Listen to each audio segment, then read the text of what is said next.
I rise today in support of my amendment proposed to House Bill 5549. Because as legislators, we have a responsibility to ensure that every single Michigander, no matter their location or background, can exercise their freedom to participate in democracy. Nowhere is that more important than in the voting booth. Restrictive measures like elimination of straight ticket voting, which has been proven to create longer lines and wait times in low-income areas and communities of color, hamper that participation and neglects our responsibility.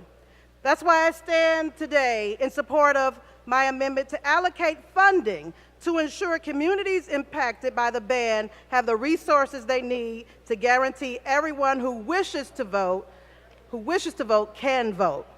No one should have to choose between missing work or picking up their child from school to get their voice heard on Election Day, or between taking care of a sick relative or waiting in line for hours to cast their vote.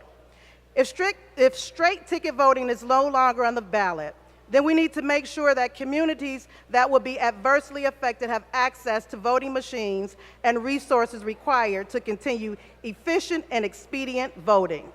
My sub would appropriate the funds in the amount of $20 million to give to communities of color and low-income communities, those who will be hit the hardest by the ban of straight ticket. Colleagues, again, I ask for your attention. Chair recognizes Representative Love. I appreciate that, colleagues. I appreciate your attention. Again, my substitute will appropriate the funds in the amount of $20 million to give to communities of color and low-income communities, those who will be hit the hardest by the ban of straight ticket voting, to give them resources to provide additional voting machines to make sure we are easing the burden of this presence. Now, I know that on Election Day, it's still an exciting time, and lots of people will show up.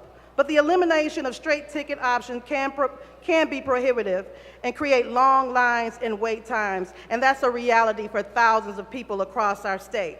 But we can change that today. We can prove that we do indeed take our responsibility to protect the sanctity of our democracy seriously. We can prove that we sincerely believe in safeguarding everyone's right to vote by supporting this amendment, making sure that everyone will be able to perform his or her most sacred duty as a citizen, and that's to vote. I hope my colleagues will join me in supporting my amendment. The question is on the adoption of the amendment. The clerk will open the board. The amendment is not adopted.